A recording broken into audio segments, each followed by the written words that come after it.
Victoire du Barça 4-1 contre Girone, la petite fessée. Revanche a été prise après l'humiliation un petit peu qu'on avait subie la saison dernière avec Girone qui était venu dans notre stade nous mettre une petite fessée, nous humilier, faire la passe à 10, nous marcher dessus. Cette fois-ci c'est l'inverse. On a répondu un petit peu avec des armes différentes cette fois-ci parce que Flick n'y est pas étranger à tout ça évidemment. Mais on en parle tout de suite, débrief à chaud, c'est parti.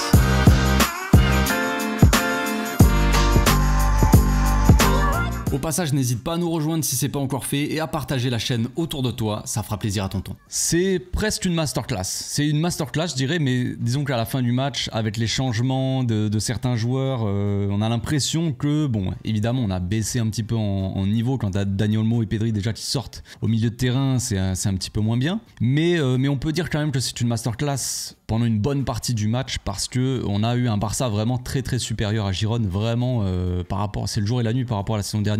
On l'avait dit avant le match, Girone ça allait être un vrai test, pas une équipe facile parce que voilà, on a vu ce qui s'est passé la saison dernière, donc on sait très bien que Girone est une équipe à prendre au sérieux. C'est une équipe qui est 5e au classement aussi. On a dit qu'on avait affronté Valladolid, Valence, tout ça. Valence ils sont 20e, Valladolid ils sont je sais plus 15e, 17 ou je sais plus, enfin vers la fin du classement. On a affronté des équipes peut-être qui se retrouvent là en difficulté en ce moment, en tout cas à l'instant T, qui sont assez bas au classement, et là on affronte Girone qui était la première équipe qu'on affrontait du top 5 déjà, tu vois. Donc c'était un petit peu le premier vrai test, savoir si on allait arriver à presser, avoir cette domination dans le jeu, qu'on allait être vraiment supérieur face à une équipe qui joue un petit peu plus au football, qui nous presse peut-être un petit peu mieux, qui arrive à mieux sortir les ballons aussi, qui est quand même une équipe qui a des qualités techniques pour ça. Et même si Girone voilà, a changé, il y a des joueurs qui sont partis, tout ça, ça reste quand même une bonne équipe. Et on a eu la réponse, premier gros test pour le Barça, premier gros test aussi pour Casado, on en avait parlé dans le live aussi d'avant-match, Casado titulaire en 6, encore une fois. Et le test a plutôt été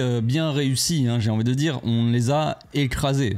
Début de match en trombe, dès la première minute, dès la première seconde, un pressing étouffant, on les a mais étouffés, ils avaient la tête sous l'eau, ils pouvaient plus respirer les joueurs de Girone. Et ils ont eu énormément de mal à sortir les ballons, à poser un petit peu leur jeu, le jeu qui leur avait fait du bien, on va dire, qui nous avait fait du mal la saison dernière où on avait du mal à les presser, ils arrivaient à tout le temps sortir du pressing. Franchement le match à domicile la saison dernière contre Girone, il était cataclysmique parce qu'ils arrivaient à sortir tout le temps le ballon, le Midwell, la latéral gauche, il était tout le temps tout seul et tout, on avait aucune solution, t'avais l'impression qu'on était vraiment impuissant. Et là le truc s'est totalement inversé, on avait vraiment l'impression que Girone était totalement impuissant et que le Barça était mais largement au-dessus, et en fait on les a poussés à la faute, on les a tellement étouffés constamment, tellement un pressing agressif, intense et assez intelligent qu'en fait on les a poussés à la faute. Quand tu regardes d'ailleurs le nombre de fautes dans le match, j'ai vu vite fait, je crois qu'il y a eu 13 fautes pour Girone, 3 fautes pour le Barça, enfin 3 fautes causées par le Barça. Donc on a été très propre dans le match, on a quasiment fait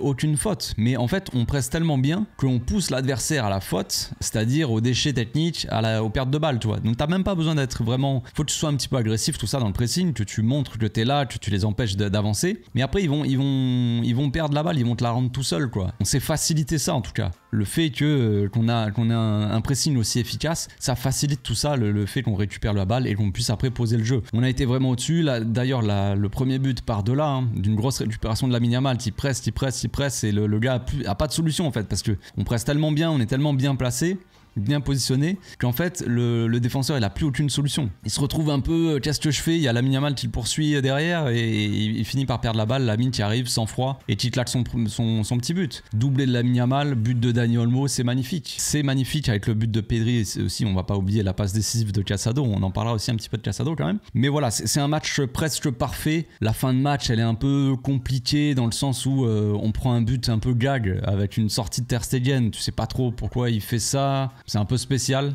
Le carton rouge de Ferran Torres aussi, ça me paraît un peu sévère. Alors oui, il y a faute, et oui, c'est une faute quand même. Voilà, c'est un gros, il lui écrase la cheville, à moitié cheville-pied. Donc oui, il y a faute, oui, il y a carton. Maintenant, on a déjà vu des fautes comme ça où il n'y avait même pas limite de carton jaune, ou alors carton jaune, mais carton rouge. Comme ça direct, à la limite deuxième carton jaune, carton rouge, ouais, forcément. Mais je trouve ça un peu étonnant, Après bon voilà, il y avait le penalty aussi, l'épisode du penalty, c'était un peu le week-end, le sujet du week-end c'est un peu les penalties, apparemment les pénaux entre le Real hier et là le Barça. Bon, il y aurait pu avoir pénaux, maintenant c'est l'appréciation de l'arbitre, la main d'Inigo Martinez, ça aurait peut-être changé le visage du match. Parce qu'il y avait 2-0, il serait peut-être revenu à 2-1. C'est le Terstegen sur les pénaux, c'est pas incroyable. Mais ouais, ça aurait pu relancer un petit peu le match plus tôt. Et peut-être que le résultat aurait été différent. Mais dans l'ensemble, quand même, ce qu'on a vu dans ce match-là, c'est que le Barça était quand même bien supérieur à Girone.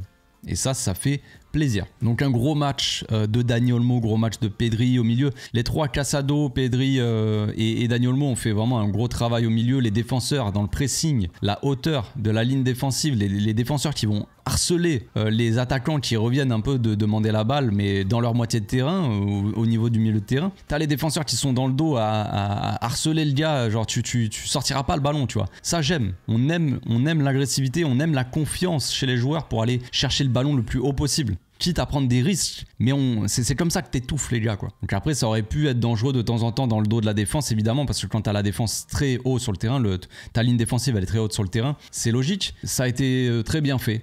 Très bien fait. Donc des buts, voilà, de doublé de Lamine Yamal, ça fait plaisir. But de Pedri aussi sur une belle passe de Casado. Ça fait plaisir Casado qui a réussi son match. On l'a dit tout à l'heure, il y avait c'était un peu le premier test pour le Barça, mais c'était aussi le premier test pour Casado parce que il avait été titulaire à ce poste-là contre Valladolid, Casado. Alors on va pas tirer des conclusions les gars, ni sur Casado ni sur l'équipe. On va pas dire ouais, on va gagner la Ligue des Champions parce qu'on vient de gagner contre Girone. Calma Koundé. Mais en tout cas, c'est un premier test et le test il est réussi. Donc c'est forcément une bonne nouvelle déjà pour l'équipe et pour Casado. On sait que Flick va pouvoir compter sur Casado, que ça soit au poste de 6 ou au poste de milieu intérieur. Quand Garcia est rentré, il y a eu quelques petites rotations aussi, on va en parler. Mais Eric Garcia qui a fait encore une fois une très bonne rentrée, on l'a déjà dit aussi, Eric Garcia quand il rentre en 6, il a cette confiance-là et on sent qu'il est assez serein, il joue vers l'avant, il récupère les ballons, il se donne, agressif. Il a ce côté aussi défenseur qui permet de faire des retours un petit peu défensifs. En tout cas, il a la vista, il a l'œil pour faire les retours défensifs, savoir quand il faut faire attention dans le dos et tout ça. Donc moi je trouve Eric Garcia plutôt bon quand il fait ses rentrées et ça il n'y a pas de problème avec ça. Donc il est rentré en 6, Casado est passé un petit peu plus haut à la place de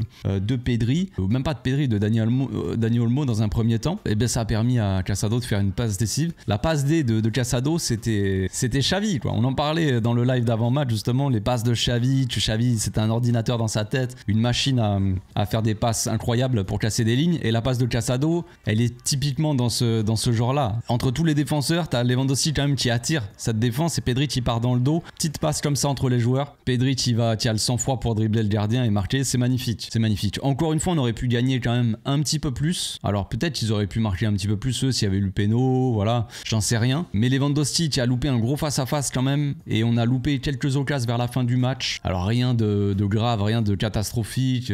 C'est pas la fin du monde. Attention, hein. On a mis 4 buts, on a gagné 4-1. On est très content. C'est un résultat et un match surtout maîtrisé quasiment de bout en bout, mais c'est vrai qu'on aurait pu encore une fois, et ça c'est plutôt encore une fois une bonne nouvelle. Moi je le prends plus, quand je dis ça c'est pas une critique envers l'équipe genre oh, on aurait dû marquer plus de buts, c'est vraiment plutôt positif. On a gagné 4-1, on aurait pu gagner 6-1 tu vois, 6-2, j'en sais rien. 6-2 c'est un beau score à l'extérieur, ça me rappelle des souvenirs, mais voilà, c'est une bonne nouvelle quand même de se créer constamment des occasions. Maintenant il y a une chose moi qui me fait peur, c'est Dani Olmo. Est-ce que c'est une blessure? On n'a pas compris. Je sais qu'il avait la moitié le nez en sang, mais ça filmait un peu son genou, son truc. Est-ce qu'il est sorti pour une gêne au genou? Est-ce qu'il est sorti parce qu'il s'est pris une pêche dans le nez? Qu'est-ce que pourquoi? J'espère vraiment que Dani Olmo n'est pas blessé. On sait que Dani Olmo a beaucoup de problèmes au genou. Il a tendance à être absent et à se blesser à son genou. Donc moi ça me fait flipper. Ça me fait flipper parce que Dani Olmo, on sait qu'il est très important. Au milieu, un milieu avec et sans Dani Olmo, c'est très très très différent. J'espère qu'il n'y aura rien de grave. Il y a Monaco qui va arriver dans 4 jours. Donc il va falloir que tout le monde soit en forme. Rafinha qui a fait un gros match, Lamine Yamal qui a fait un gros match. Inigo Martinez, même s'il a fait une petite main et tout, en soi qui aurait pu être sanctionné, hein, mais qui a fait un très bon match. Koubarsi, bon match encore. Lewandowski qu'on a beaucoup moins vu en soi, mais il a pas forcément fait un mauvais match dans le sens où il a été utile sans ballon, tu vois. Mais c'est vrai qu'il nous a habitué à un début de saison où il a marqué quand même pas mal de buts. Pas cette fois-ci. Tant pis. Moi je reste sur son face-à-face un peu raté aussi, où il a trop pris son temps, il a trop voulu feinter. Au bout d'un moment le gardien s'est relevé, tu vois. C'est dommage. Et puis il a fait une belle frappe à un moment. Lamine Yamal qui lui sert en retrait, fait une belle frappe plat du pied, presque en lucarne. Bon, c'est dommage. Il aurait pu mettre son petit but, ça aurait été sympa aussi pour garder un petit peu cette confiance et garder cette régularité dans le but. C'est pas très grave non plus, mais voilà. Il y a eu des rotations aussi. Hector Ford qui a joué, on en parlait pareil dans le live d'avant-match. Est-ce que Hector Ford va avoir quelques minutes ?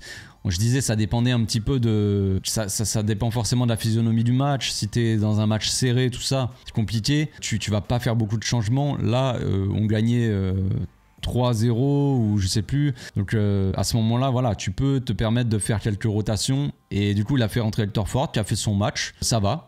Il a fait plutôt une bonne rentrée, sérieux quoi, disons, sérieux. Il a apporté offensivement, il a été sérieux défensivement, il a mis l'engagement qu'il fallait, il a taclé, tout ça, il y est allé quoi. Il est allé au charbon, donc plutôt une bonne rentrée, satisfaisant, voilà, c'est bien pour lui. Ça lui donnera peut-être un petit peu de confiance. Je crois qu'il a tenté une frappe de loin et tout à un moment, donc c'est cool. C'est que du positif. Il y a Gérard Martin qui est rentré, il y a Pau Vitor aussi qui a eu quelques minutes. Je regrette un petit truc, c'est que Pablo Torre ne soit pas rentré. Mais bon, je pense que voilà, il a voulu. Je sais pas s'il a voulu, Flick, mais disons qu'il a fait ses choix, quoi. On a fini avec Baldé, ailier gauche, et Gérard Martin, latéral gauche. Il a voulu faire souffler plutôt Lamine, plutôt Pedri, plutôt Olmo, ce que je peux comprendre aussi. Mais après, bon, voilà, il aurait pu laisser Casado en 6, par exemple, et mettre Pablo Torre à la place d'Eric Garcia, par exemple. Au lieu que Garcia rentre en pivot, Pablo Torre rentre à la place de Dani Olmo ou Pedri au milieu, et Casado reste en 6. Ça aurait été une possibilité. On verra, peut-être que Pablo Torre aura un peu de temps de jeu contre Monaco. Je pense que contre Monaco, il y aura peut-être des petites rotations. Pas grand-chose, mais je pense qu'il y en aura quelques-unes. Et je pense que certains qui n'ont pas beaucoup joué, comme Pablo Torre par exemple en début de saison, je pense qu'il pourra avoir quelques minutes aussi contre Monaco, à voir comment ça se passe, à voir aussi pour Olmo, savoir si c'est une blessure ou pas. J'espère pas vraiment. Ça serait une très mauvaise nouvelle quand même. Voilà, je pense que j'ai fait le tour. Très belle victoire. On est tous contents. On va pouvoir finir le week-end paisiblement. On se retrouve demain pour l'analyse. Je vais analyser quelques séquences qui m'ont paru intéressantes, puis quelques buts aussi. Et puis je vais mettre aussi en story sur Instagram, les gars, le lien de mon Instagram est dans la description. Je vais mettre une boîte à questions en story, et puis j'y répondrai probablement mardi, je pense. Voilà. On se retrouve donc demain pour l'analyse. D'ici là, portez-vous bien, passez une très bonne soirée.